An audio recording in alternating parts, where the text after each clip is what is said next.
satu segera aku bisa mengetahuinya harus adil, jangan sampai menyinggung orang yang tak mampu membayar hukuman tersebut. Aku malah setuju kalau misalkan keduanya sedang terlibat masalah bisa melalui damai. Biar bagaimanapun dosa seperti ini sedikit berhalangan malaikat tetap sadar. Aku tak mau saling menanggapi kepikiran saya, apalagi ini menyangkut hukuman mengikat mereka. Kalau bisa lebih baik berdamai daripada harus ikut campur supaya salah satu dapat ganjaran. Memang keluarga dari kalian tidak menentukan selama berada di rumah, pasti bakal merasakan sekali ketika anak dari mereka tetap mengeluarkan air mata bertujuan sedikit. Walau saat ini lagi pengen semua, setahu aku lebih memandang sebuah masalah dengan kepala dingin. Siapa tahu awal mulanya mendapatkan permasalahan dikarenakan kurang jujur satu sama lain. Apabila mendapatkan sebuah kabar dari siapapun orangnya, jangan pernah mudah gampang percaya, apalagi lebih banyak tanggung jawab kita. Seharusnya mereka baik, secara tiba-tiba ada memukul dari arah belakang. Kalau soal Ihsan tertentu sampai pingsan. Ini mengatakan balik, bukan apa-apa aku ini sekali keadaan sekarang sudah pulih. Tak mau ada terjadi sesuatu sama mereka. Selama hidup di kehidupan yang bahagia akan bagaimana? Kenapa kita benci mereka wajah mereka? Setahu aku, perilaku semacam anak kecil tidak bakal mendapatkan sebuah kebahagiaan. Kalau misalkan dari kalian sendiri seperti anak kecil, memang salah punya segala. Aku pun biasa saja tidak merasakan rasa iri, dengki, atau apapun itu. Coba perhatikan sama walau aku dan Lucy sering bertengkar. Besok paginya sudah mendapatkan sebuah solusi, tapi untuk sekarang benar-benar buntu banget. Serius, aku benar-benar buntu, sehingga butuh waktu lebih lama lagi, supaya dapatkan sebuah solusi yang seharusnya akurat dan tepat sasaran. Aku mohon kepada Lucy menahan kemarahan, jangan sengaja keluarkan saja unek-unek yang ada dari dalam benaknya, meskipun pada awalnya malu kucing. Tapi sekarang berani dong, sampai-sampai tidak menyadari bahwa Lucy serius kemarahan yang tersimpan di dalam hatinya. Aku kan tidak sempat tanya padanya terkait apakah mempunyai masalah yang belum disampaikan. Ternyata ada dong. Aku bicaranya apa adanya sebisa mungkin jujur.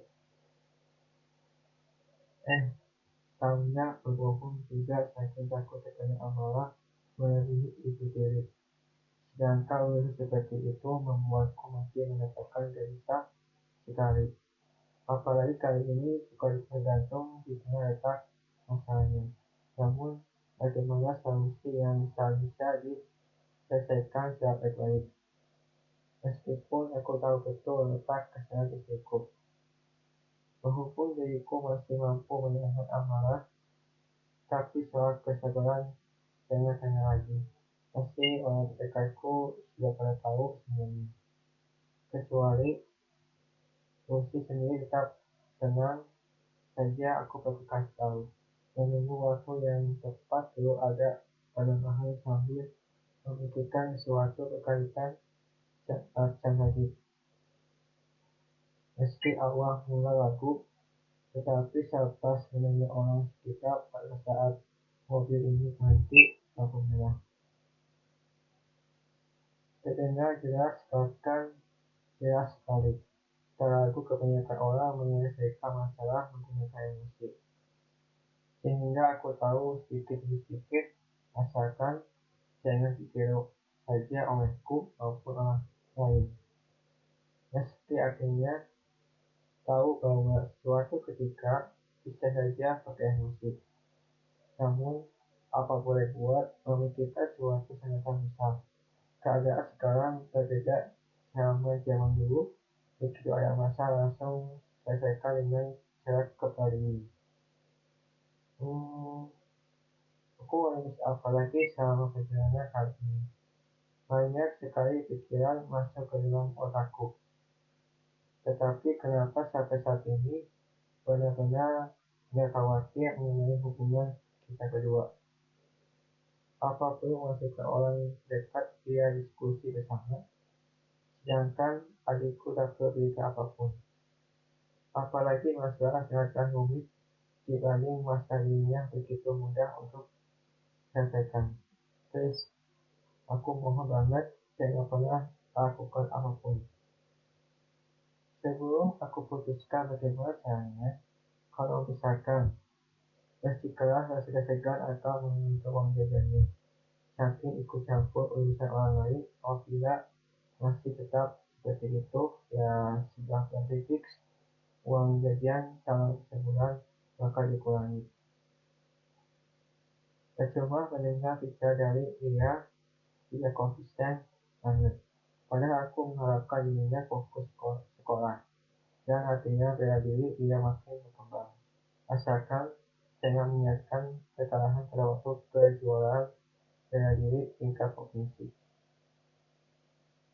Semoga saja tahun depan mampu mendapatkan juara pertama. Semenjak mengikuti bela diri sempat ada penilaian sekolah. Bahkan tak ada satupun nilai di atas 75. Dan bahkan mata pelajaran yang sukai malah turun gratis saking ingin menjuarai bela diri sampai lolos sekolah. Demi artinya besar pelatih dan kakak iparnya. Nek, lebih baik jangan ikut campur urusan kita ya. Kenapa kak? Gak apa-apa. Kakak gak mau kamu terkena masalah. Yang saja takut ketahuan ya kan?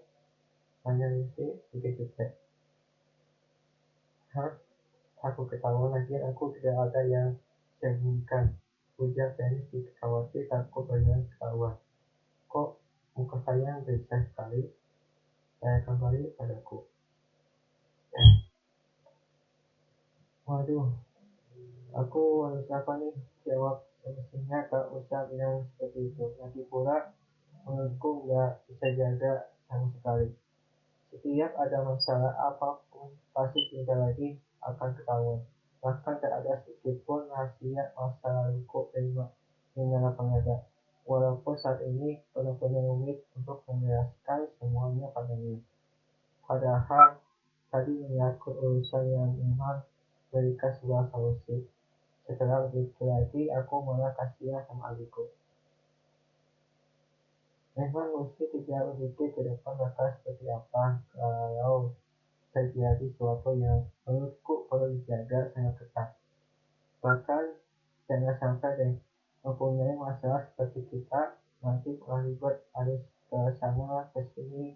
Mumpung sekarang masih dalam perjalanan ke rumah, aku gak mau deh ibu melihat kita bercakap lagi. Wah, bisa-bisa bakalan diberikan nasihat. Aku kan sudah mengerti, tapi entah istriku akan paham enggak. Itu sudah dilakukan oleh pasangan lainnya, apalagi sekarang saking banyaknya masalah membuat pikiran terjerumus ke mana-mana. Ya kebayang deh, adikku beneran ikut urusan kita berdua. Pasti ada campur tangan dan solusi sudah ditemukan. Aku tak akan mau masalah berlarut tanpa adanya menyelesaikan sama sekali. Akhirnya sampai juga di gerbang masuk jarum. Seperti biasanya aku melihat seorang perempuan meski tak tahu jelas keluarganya siapa. Meskipun kalian berdua jelas katanya, tapi kenapa aku tak begitu jelas sih? Padahal keinginanku mau tahu perempuan itu siapa.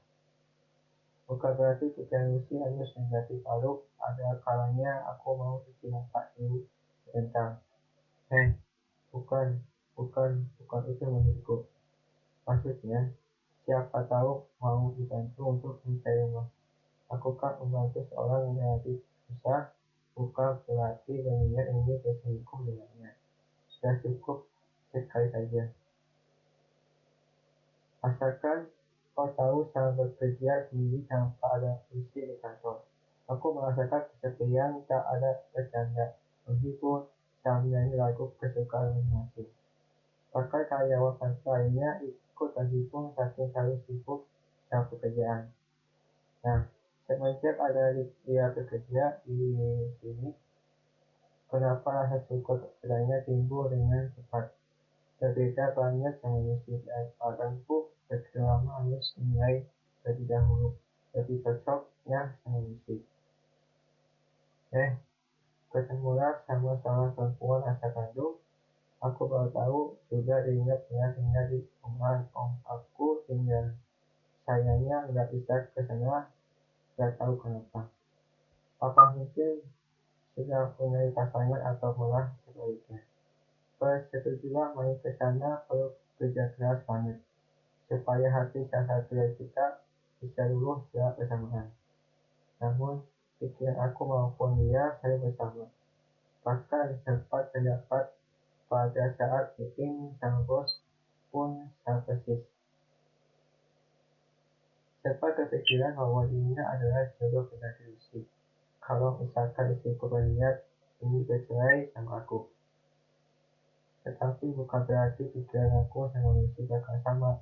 Dan kita sepakat juga kalau kedepannya habis itu kembali menjadi sebuah hubungan suami istri. Meskipun aku belum mempunyai anak terakhir Lucy, tetapi aku masih bangga padanya bisa memendam perasaan yang kurang berkenan. Namun, bicara hal yang terkait perceraian membuatku takut ucapan dariku adalah doa. Semestinya tak perlu berbicara semacam itu. Kalau bisa mah berbicara baik-baik, selagi membuat hati pasangan merasa bahagia dekat sang pujian hati. Hingga akhirnya aku sadar bahwa hidup tak selalu di atas, pasti suatu saat bakal di bawah. Merasakan orang lain yang sudah merasakan duluan. Tak perlu seminggu aku terus menghampiri perempuan tersebut. Mendadak ada panggilan dari bos, buatku sendiri urusan pekerjaan sangat penting. Karena aku mau yang sudah terjalin sejak lama sebelum aku pindah ke kantor cabang. Yang lebih utama memperbanyak pertemuan. Pada dasarnya memang aku begitu kurang setuju terkait masa laluku kurang menyenangkan. Setelah mendengar cerita dari karyawan kantor membahas berkaitan masa lalu. Aku galak membahas menyangkut kantor ini bagaimana bisa muncul seperti perusahaan lainnya. Masa iya, tidak ada perubahan sama sekali dan ada malah banyak ketertinggalan.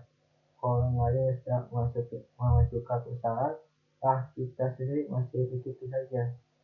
Tak ada kemajuan sama sekali. Lebih baik pindah saja deh kembali ke awal supaya tidak tergantung ke siapapun. Aku harus melakukan sesuatu menurutku berguna bagi orang yang sudah kerja keras. Dari pagi sampai sore, bahkan aku pernah melihat seorang karyawan begitu semangat menyelesaikan pekerjaannya demi mendapatkan cuti dari bos. Lalu, entah kenapa bisa begitu. Perasaan dulu aku tak begitu semangat ingin mendapatkan cuti dari bos. Apa mungkin dalam diriku belum mendapatkan sepenuhnya sesemangat apabila suatu ketika keadaan yang lagi mendesak jangan sampai membuat sesuatu yang dapat merusak pekerjaan perusahaan. Sudah tersusun tapi malah tak ada kemajuan sama sekali. Ya sudah, lebih baik aku mengurus pekerjaan ini, sedangkan karyawan cowok itu mengurus pekerjaan yang belum selesai. Ya bagaimanapun aku harus bekerja sama. Jangan pernah kerja dengan sendiri, apalagi perusahaan ini sudah ada niat ingin memajukan. Dia bisa bersaing sama perusahaan dari luar maupun dalam negeri. Akhirnya hari ini tak begitu serius mendalami bicara kali yang kedua, dan anehnya, kenapa adikku tiba-tiba cenderung murung dan gak mau bicara sama kita.